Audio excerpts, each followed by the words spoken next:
야곱이 도망자가 돼서 외삼촌이 살고 있는 하란을 향해서 드디어 출발을 했습니다.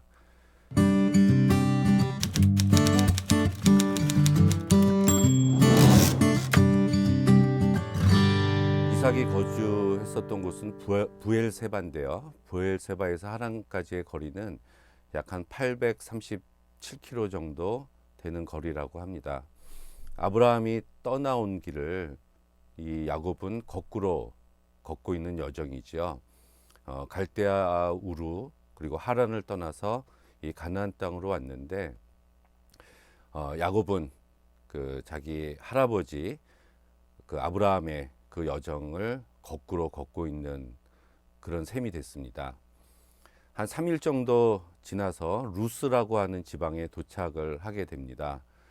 당시에 여행자들이 그러했듯이 이 야곱도 이곳에서 자신의 옷을 입을 삼고 돌을 베개 삼아서 잠을 청하게 됩니다.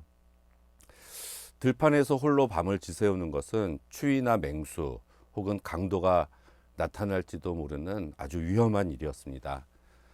그런데 야곱이 인근 마을을 찾지 않고 광야에서 밤을 보내게 되는데 아마도 그 이유는 축복을 가로챈 행위로 인해서 증오심에 불타오르는 에서가 쫓아와서 마을을 뒤질지도 모른다는 어떤 공포감 또는 장자 강탈에 대한 소문이 인근 마을에 벌써 퍼져서 사람들이 어떻게 생각할까 하는 두려움 때문에 마을을 찾지 않고 광야에서 밤을 지새운 것으로 보입니다.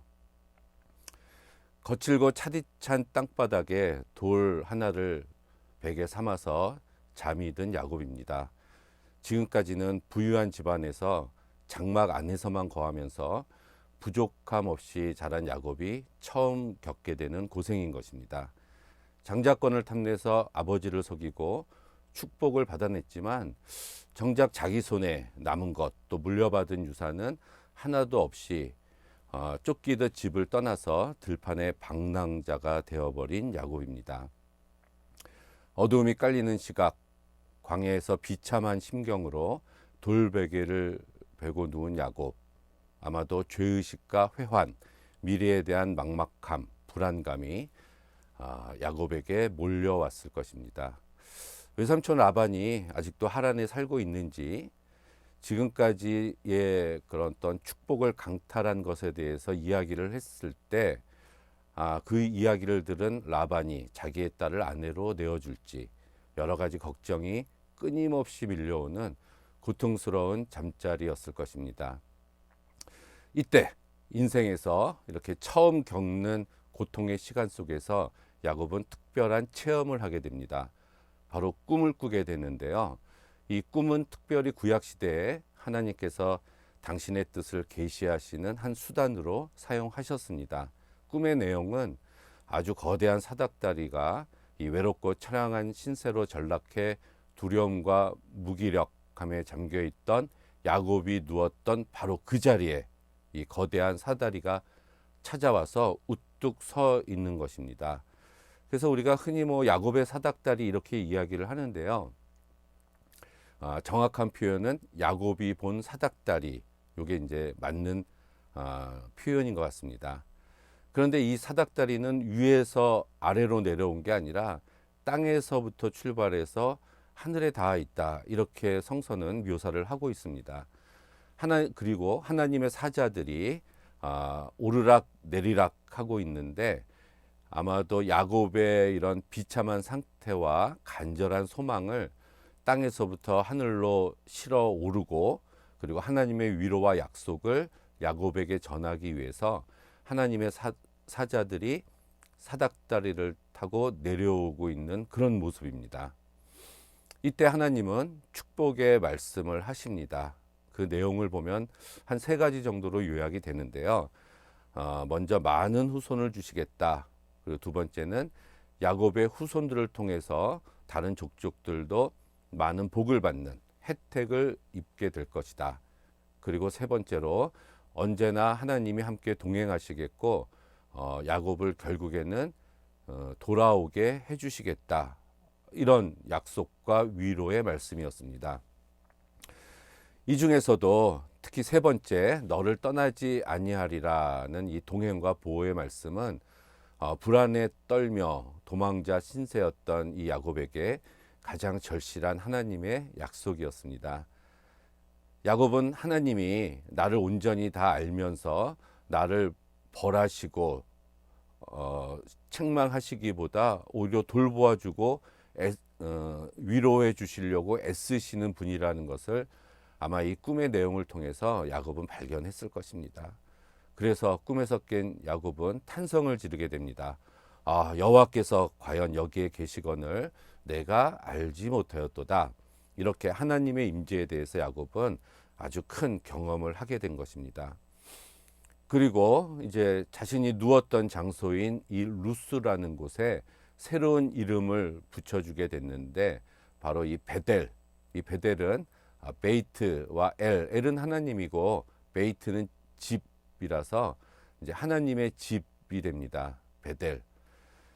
이렇게 루스라는 지명의 이름 앞에 야곱은 베델이라는 새로운 이름을 감격에 겨운 하나님을 찬양하는 이러한 이름을 부여하게 됩니다. 이렇게 야곱이 이 하나님의 집이라고 명한 이곳은 아직은 허허벌판이지만 하나님을 인격적으로 깊이 만난 그 자리였기 때문에 하나님의 집이라고 이름을 붙인 것입니다. 야곱은 돌제단 앞에서 서원 기도를 이제 드리게 됩니다. 그런데 이 서원 기도에 야곱이 기도할 때 어떤 조건이 붙어 있어서 하나님과 거래하고 있는 듯한 이런 부정적인 견해가 좀 있습니다. 과거에 야곱이 에서와 또는 이삭과 거래하던 이런 습성을 버리지 못하고 옛사람의 습관이 다분히 남아 있었다고 보기 때문입니다. 또한 감사의 말이 없었다는 것에도 사람들이 주목을 합니다. 하나님께서는 이미 야곱의 하나님이 되시겠다라고 선언을 하셨습니다.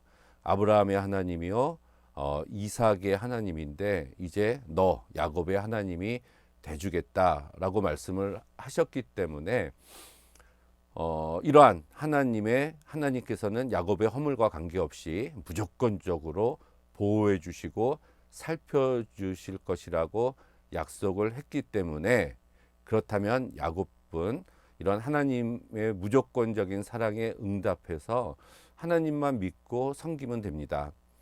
하지만 이렇게 서원과 흥정을 하는 듯한 이런 야곱의 말투로 인해서 하나님의 무조건적인 축복이 조건이 됩니다. 조건적인 축복이 되는 거죠. 만일 나를 이 땅에 다시 돌아오게 하신다면 이라는 가정법이 붙습니다. 만약 나를 이 땅에 돌아오게 하신다면 이것은 하나님의 약속을 재확인하면서 그 약속을 성취시켜 줄 경우에 이 하나님을 나의 하나님으로 삼고 11조를 바치겠다. 이런 조건적으로 이런 하나님께 서원 기도를 한 것이 여기서는 좀 안타까운 생각이 듭니다. 야곱의 성격이겠죠. 이게 하나님을 지금 아주 특별한 체험을 통해서 만났음에도 불구하고 전폭적으로 자기 자신을 내려놓고 하나님만 의지하겠다는 이런 모습을 보이지 못하는데 저희들도 그렇죠. 그런데 실상 야곱이 하나님의 축복을 얻기 위해서 해야 할 일은 사실은 아무것도 없습니다. 그저 놀라운 선물이요 신비스러운 은총 앞에서 야곱은 감사 드리기만 하면은 그만이었습니다. 그런데 야곱은 하나님의 마음보다는 세상적인 관점에서 은총을 재해석하고 있기 때문에 하나님의 무조건적인 축복을 값싼 조건적인 축복으로 만들어버린 것입니다. 야곱이 이렇게 신비로운 꿈을 꾸고 나서 그리고 나서 외적으로 사실 당장에 변화된 것은 아무것도 없습니다. 여전히 벌판에 홀로 남아있고 도망자 신세고 그래서 앞날은 불투명한 상태, 그래서 불안과 근심에 사로잡혀 있었습니다. 그렇지만 이런 하나님의 약속의 말씀과 꿈을 통해서 이 야곱의 내면에는 아주 큰 변화가 일어났습니다. 그래서 꿈을 꾸고 난 후 그 모든 두려움과 염려가 사실은 사라졌습니다. 내가 너와 함께했다는 하나님의 약속을 들은 후에 아마도 야곱의 내면은 밝은 희망과 깊은 평화 그리고 활기로 가득 차게 되었을 것입니다. 그래서 이제 야곱은 더 이상 목적 없이 떠돌아다니는 도망자가 아닙니다. 그동안은 하란으로 가는 실제적인 이유는 에서를 피하기 위함이었고 핑계거리로 삼은 것이 동족 여인을 만나서 결혼하기 위한 것이었는데, 그런데 이제 배우자를 만나는 것이 야곱에게 있어서는 거룩한 사명이 된 겁니다. 야곱은 그 꿈을 현실화시키고 귀하게 여김으로 보다 나은 삶을 향해서 용기 있는 발걸음을 드디어 내딛게 됩니다. 야곱이 꿈을 꿈으로 그냥 흘려버리고 돌기둥을 세우고 기름 부으며 하나님께 예배하는 행위를 하지 않았다면 그의 삶은 도망자의 비참한 삶에서 머물러 있을 수도 있습니다. 하지만 야곱은 작은 제단을 쌓고 예배 드림으로써 더욱 하나님과 가까워진 것입니다. 우리가 머무는 그 어떤 자리를 그 야곱과 같이 하나님의 집 베델로 만드는 사람이 되어야 합니다. 우리가 있는 이 자리를 하나님의 집이라고 부를 수 있어야 됩니다.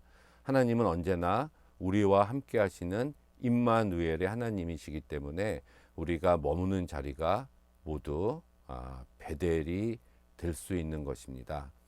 하나님이 항상 저와 여러분과 함께 하시기 때문입니다.